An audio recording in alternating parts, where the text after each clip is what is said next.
Jesus projetou claramente a existência de uma sociedade de seus seguidores que daria aos homens o seu evangelho e ministraria à humanidade no seu espírito, e que trabalharia pelo aumento do reino de Deus como ele o fez. Ele não modelou nenhuma organização, nenhum plano de governo para essa sociedade. Ele fez algo mais grandioso que lhe dar uma organização. Ele lhe concedeu vida. Jesus formou essa sociedade dos seus seguidores, chamando-os a unirem-se a ele, comunicando-lhes durante o tempo em que esteve neste mundo, tanto quanto fosse possível de sua própria vida, de seu espírito e de seu propósito.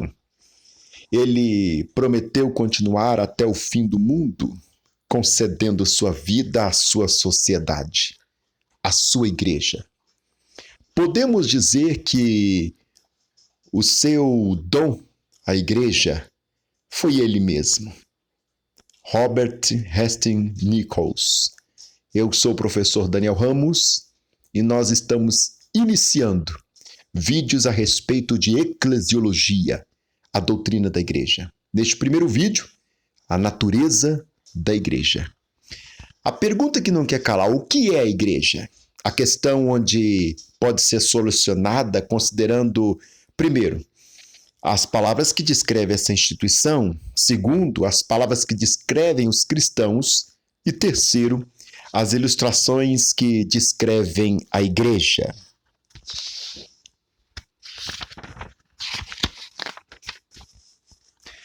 Palavras que descrevem a igreja. A palavra grega no Novo Testamento para igreja é eclésia, que significa uma assembleia de chamados para fora. O termo aplica-se a, primeiro, todo o corpo de cristão em uma cidade, Atos 11, 22, 13, 1. Segundo, uma congregação, 1 Coríntios 14, 19, 35, Romanos 16, 5. Terceiro, todo o corpo de crentes na terra, Efésios 5, 32. Em segundo momento, podemos observar que palavras que descrevem os cristãos, por exemplo, irmãos, a igreja é uma fraternidade ou comunidade espiritual do qual foram abolidas todas as divisões que separam a humanidade. Não há grego nem judeu. A mais profunda de todas as divisões baseadas na história religiosa é vencida. Não há grego nem bárbaro. A mais profunda de todas as divisões culturais é vencida. Não há servo ou livre. A mais profunda de todas as divisões sociais e econômicas é vencida. Não há macho nem fêmea. A mais profunda de todas as divisões humanas é vencido. Colossenses 3:11, Gálatas 3:28. Pode ser também uma comunidade de crentes. Os cristãos são chamados crentes porque sua doutrina caracteriza a fé no Senhor Jesus.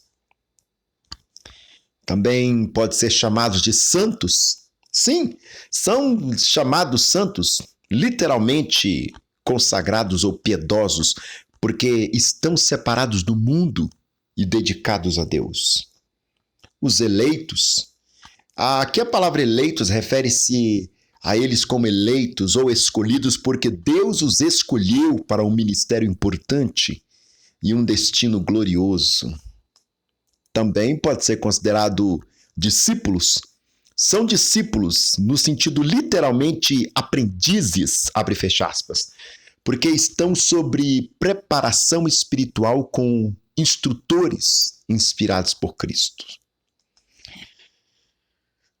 Cristãos, é a última palavra aqui da nossa questão, né? São cristãos porque sua religião gira em torno da pessoa de Cristo. Os do caminho, nos dias primitivos, muitas vezes era conhecido como os do caminho. Se você olhar na Bíblia, a versão brasileira, Atos capítulo 9, 2, porque viviam de acordo com uma maneira especial de viver. Vamos agora trabalhar um pouco de ilustrações da igreja. A igreja é o corpo de Cristo.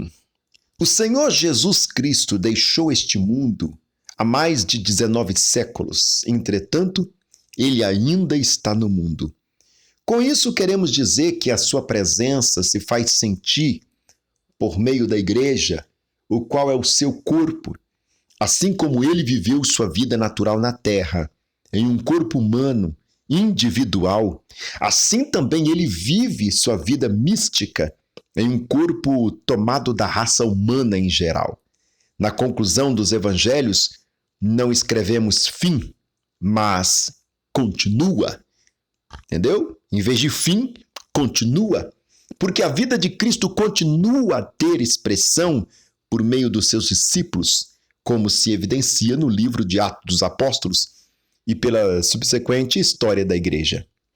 Assim como o Pai me enviou, também eu vos envio a vós. João capítulo 20, verso 21.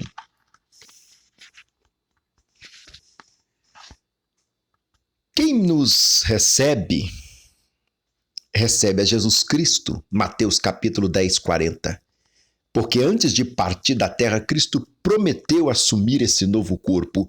Entretanto, usou nova ilustração. Eu sou a videira, vocês, os ramos. João 15, verso 5. A videira está incompleta sem os ramos, e os ramos nada são a parte da vida que flui da videira. Se Cristo há de ser conhecido pelo mundo, terá que ser mediante aqueles que tomam o seu nome e participam da sua vida. Na medida em que a igreja se tem mantido em contato com Cristo, sua cabeça, assim tem participado da sua vida e experiências. Assim como Cristo foi ungido no Jordão, assim também a igreja foi ungida no Pentecostes. Jesus andou, pregou aos pobres, curou aos quebrantados de coração, pregou libertação aos cativos, e a verdadeira igreja sempre tem seguido as suas pisadas. Qual ele é? Somos nós também neste mundo. 1 João 4,17. Assim como Cristo foi denunciado como uma ameaça política e finalmente crucificado, assim também a sua igreja, em muitos casos, tem sido crucificada. Claro que eu estou falando aqui de forma figurada.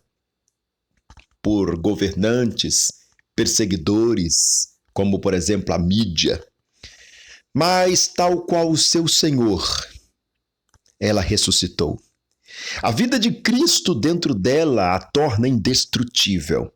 Este pensamento da identificação da igreja com Cristo certamente estava na mente de Paulo quando ele falou: na minha carne, cumpro o resto das aflições de Cristo, pelo corpo que é a igreja. Colossenses capítulo 1, 24.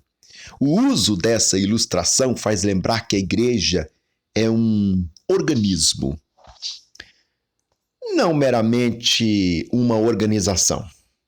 Uma organização é um grupo de indivíduos voluntariamente associados com um propósito especial.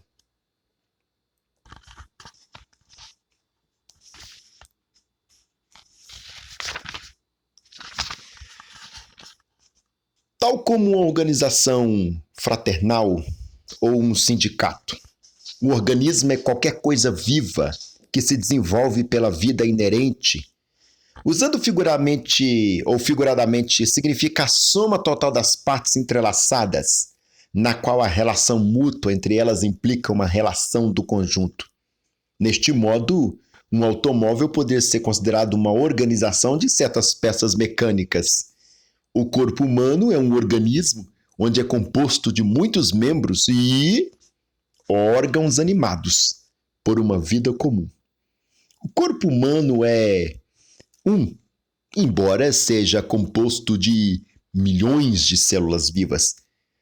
Da mesma maneira, o corpo de Cristo é, embora composto de almas nascidas de novo, assim como o corpo humano é vivificado pela alma, da mesma maneira, o corpo de Cristo é vivificado pelo Espírito Santo.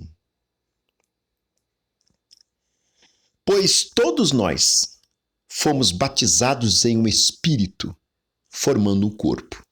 1 Coríntios 12, verso 13. Os fatos supracitados indicam uma característica única da religião de Cristo. Assim escreve Duffy, abre aspas, ele e unicamente ele, dos fundadores de religião, produziu um organismo permanentemente. Uma união permanente de mentes e almas concentradas em torno de sua pessoa. Fecha aspas. Os cristãos não são meramente seguidores de Cristo, serão membros de Cristo e membros um dos outros. Buda reuniu uma sociedade de, abre aspas, esclarecidos, mas a relação entre eles não passa de relação externa, de mestre para com aluno. O que os une é a sua doutrina e não a sua vida. O mesmo pode-se dizer de Zoroastro, de Sócrates, de Maomé e de outros gênios religiosos da raça. Mas Cristo não somente é mestre, ele é a vida dos cristãos. O que ele fundou não foi uma sociedade que estudasse e propagasse as suas ideias, não. Ele fundou um organismo que vive por sua vida, um corpo habitado e guiado pelo seu Espírito.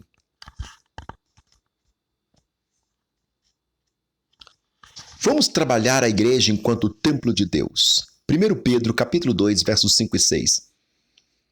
Um templo é um lugar em que Deus, que habita em toda parte, se localiza a si mesmo em determinado lugar, onde seu povo possa achar, abre aspas, em casa. 1 Reis 8, 27. Assim como Deus morou no tabernáculo e no templo, assim também vive por seu Espírito na igreja. Efésios 2, 21, 22, 1 Coríntios 3, versos 16 e 17. Nesse templo espiritual, os cristãos, como sacerdotes, oferecem sacrifícios espirituais, sacrifícios de oração, louvor e boas obras. A igreja como noiva de Cristo é uma ilustração usada tanto no Antigo como no Novo Testamento para descrever a união e a comunhão de Deus com o seu povo. 2 Coríntios 11, 2, Efésios 5, 25 a 27, Apocalipse 19, verso 7, 21 e 22, 22, verso 17. Mas devemos lembrar que é somente uma ilustração e que não se deve forçar uma interpretação. O propósito de um símbolo é apenas iluminar determinado lado da verdade e não o de prover o fundamento para uma doutrina.